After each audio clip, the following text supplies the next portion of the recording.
So ito yung pinakabagong sleeper bus sa Bicol.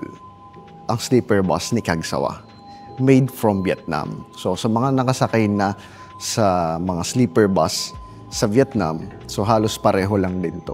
Kung tawagin is Moby Home from Taco, Vietnam. Ang brand ng bus na to is Taco. Taco is from Vietnam. They are using Weichai engine. Kumbaga, ang drivetrain ni Taco is from China. The body itself is made from Vietnam, and then the technology is based on Korean technology. Kasi before, si Taco, nagbibuild din siya ng mga Hyundai buses. So kung makikita mo, para siyang Hyundai, yung hulma ng body. So ito yung itsura niya sa gabi. Medyo attractive, di ba? Dahil sa mga ilaw niya. So, ito yung salamin sa labas. Siyempre, mayroong upper deck tsaka lower deck. Then, kita mo kung gaano kaganda yung blinds na kortina niya. Very elegant. Sana lang din pangalagaan ng mga pasahero, diba? Huwag babuyin. So, yan. So, babiyahe to from Cubao to Tabaco City, Albay.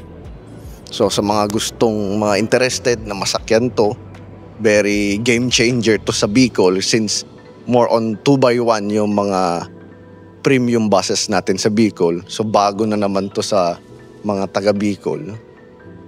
Kung gusto mong ma-experience yung privacy and then mas relax na bus, gusto mong matutulog ka lang, try mo tong sleeper bus ni Kagsawa. Tignan natin yung kanyang engine room.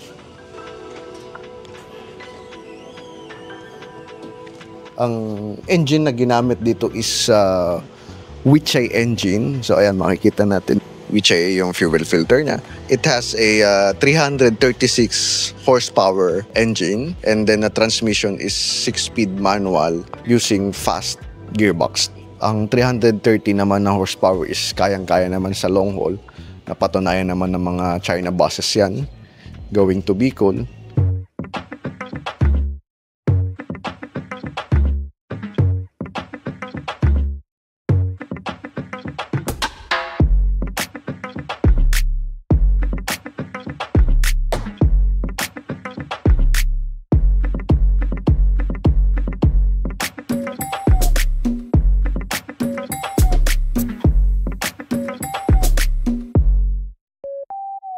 So ito yung bagong sleeper bus ni Kagsawa na nilaunch lang earlier. Ano bang meron dito sa bagong sleeper na to? Ang configuration ng interior niya is 1x1.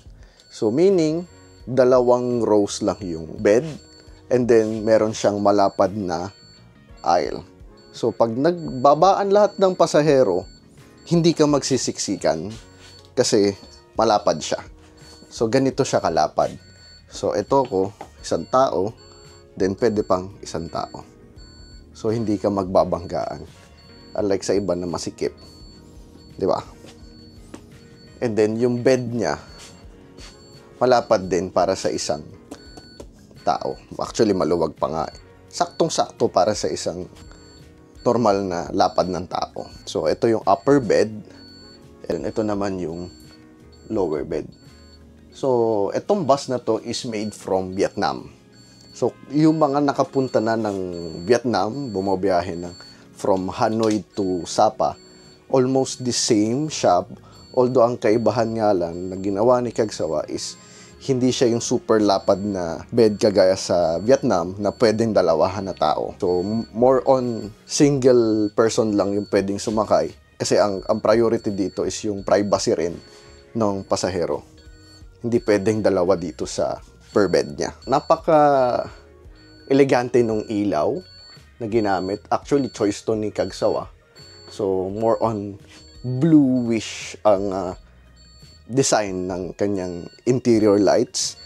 So, dito sa ceiling, gumamit siya ng 3D ripple interior lights. And then, merong mood lights na warm light. Yan. And then, meron namang blue na aisle lights. So, pagka patay yung interior lights, pakita ko sa inyo. Yan naman na makikita. So, patay yung interior lights, Itong aisle lights lang ang makikita. Sa tingin ko, ang kulay na to is cyan, di ba? Maganda tignan, para kang nasa spaceship or capsule sa Japan. Yan. And then dito sa loob, ang ilaw niya is ganun din, blue rin. Meron siyang main light, tsaka mood light. So, meron siyang controls dito. So, ito naman, itong sa gitna, para sa main light, and then ito naman para sa kanyang mood light. Meron siyang individual na TV. Ayan. Yung individual na TV, kung ano yung pinapalabas ng driver doon sa kanyang monitor sa harap, yun din yung makikita mo dito. So, ang kaibahan lang nito is hindi mo solo yung palabas, hindi ka pwedeng mamili. Control ni driver kung ano yung mga papanorin dito sa bus. Kaya ka naman sumakay dito, di ba, para hindi manood. So, para matulog. Kaya nga, sleeper bus. So, pwede mo siyang patayin. Yan. So, yan, pinatay mo na. So, ang kanyang vinyl na ginamit is parang carpet. Pero hindi siya carpet. Carpet-like. Pero, vinyl type siya. So, maganda tingnan. So, dito sa dulo, kung ikaw naman naiihi na sa biyahe, na-stuck yung bus sa traffic sa Quezon, or sa mga road reblocking, meron siyang onboard na CR. So, ito yung onboard na CR niya. So, meron bidet, syempre, hindi mawawala. Ito yung kanyang bowl. And then, merong gripo dito. Then, merong salamin din.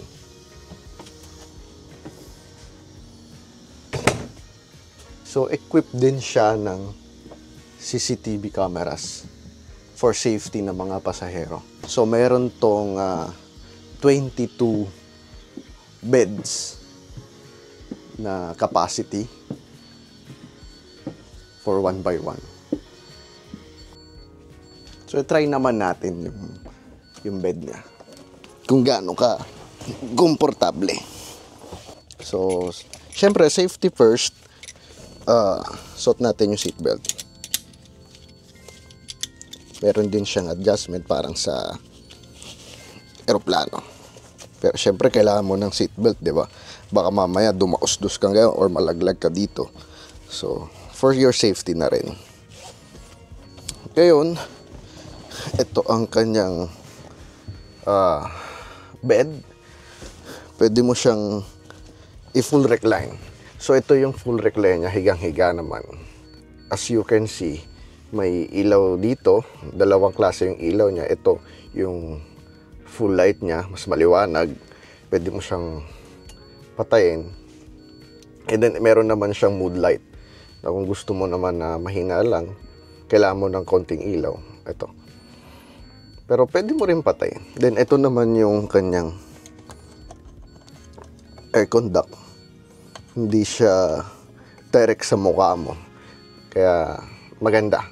Maganda yung pagkakagawa nila dito. Tinaas naman natin yung recline. Pwede kang umupo. Ayan. So, pwede kang umupong ganyan. So, ayan. Kung bumiyahe ka, relax ka. Pwede mo rin i-adjust itong foam, itong unan niya. Ayaw mo. Masyadong mababa. Yeah. Then kung meron ka namang phone, pwede mong ilagay dito sa armrest niya. Ilagay siya. And then, pwede ka mag-charge. Merong charger dito na Type-C tsaka regular USB port.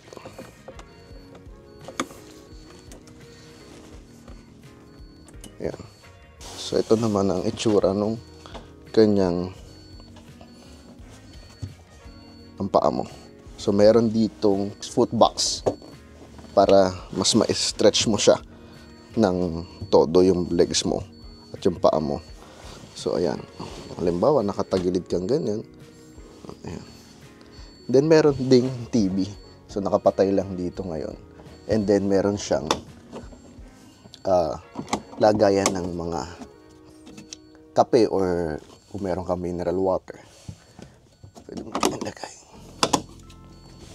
Ngayon, para naman sa privacy. So ito yung pinaka kurtina niya. Parang blinds. Medyo social. Hindi siya yung the usual na tela. Dito naman sa side na to, ito naman yung kurtina niya. So, tela siya. Para meron kang privacy kung matutulog ka na. So, halimbawa, matutulog ka ng ganyan. Ayusin mo na siyang ganyan. Good night. Patayin mo na to. Yan. Huwag mong hatakin ng diretso para mas saradong-sarado, hindi ka makikita. Yan. Maganda yung ginamit na leather nila rito. Hindi siya mainit sa likod. Tsaka maganda yung foam. Makapal din yung foam. Malambot. So, try naman natin dito sa lower bed niya. Sa lower deck. Try naman natin kung anong feeling na nakahiga dito. So, ayan. So, ganun din. Meron din siyang seat belt. Adjustable. And then, pwede mo rin itaas tong likuran para makaupo ka. Yan. Then, hindi rin masikip yung room height niya. Sa height ko na 5'5", hindi pa ako nauuntog. Yan. Yan. Very relaxing, diba? Then, ito yung kortina rin. Meron din siyang kortina ng ganyan. Ito rin yung armrest niya na may USB charger. So, ngayon, meron din siyang emergency hammer. Kung sakaling magkaroon ng emergency dito, ito yung magiging emergency exit niya. Pupukpukin mo lang ganyan. Ngayon, pag naka full recline naman, ito yung feeling. So, ayan. Adjustable din tong unan niya. So, relax na relax ka naman. Malapad yung bed niya. So, kahit na nakatagilid kang ganyan, diba? Siyempre, pagka mahaba na yung biyahe mo, so, tulog ka ng ganyan. Then, ito naman yung kortina para hindi ka makachismis sa kapitbahay mo. Hindi ka makita, hindi ka maasiwa ba na merong kang katapatan na kung sino man. So, ayan din yung privacy niya. So, ayan. Diba, relax. For 12 hours or 14 hours na biyahe going to Bicol, siguro relax na relax ka rito. I don't know kung magkano yung pamasahe, pero I just heard na baka mas mataas sa 1,500 with some inclusion daw na may pakumot at may pachinelas. So dito bawal ang nakasapatos, parang sa Vietnam na merong pachinelas, free chinelas, and then supot para dun sa iyong mga sapatos. Yun, very relaxing yun. Tulog ang ganyan. Pasarado mo.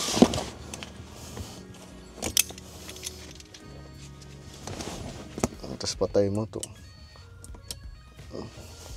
Tulog ka ng ganyan.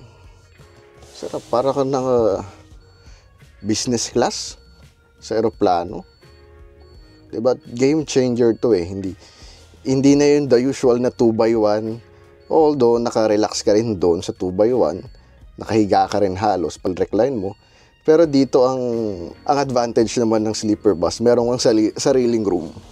Meron kang sariling room, meron kang privacy, na kahit magbabaliktad-baliktad yung tulog mo dito, okay lang. Paggising mo, nasa Bicol ka na, bababa ka na lang, doon ka na sa bahay mo, di ba? Parang natulog ka lang sa kwarto mo, ganyan. So, yan naman, pagka medyo asiwa ka sa pagkakahiga mo, nagising ka, ayan. Ayan, yan. Ganyan ang feeling ng nasa bagong sleeper bus ni Kagsawa.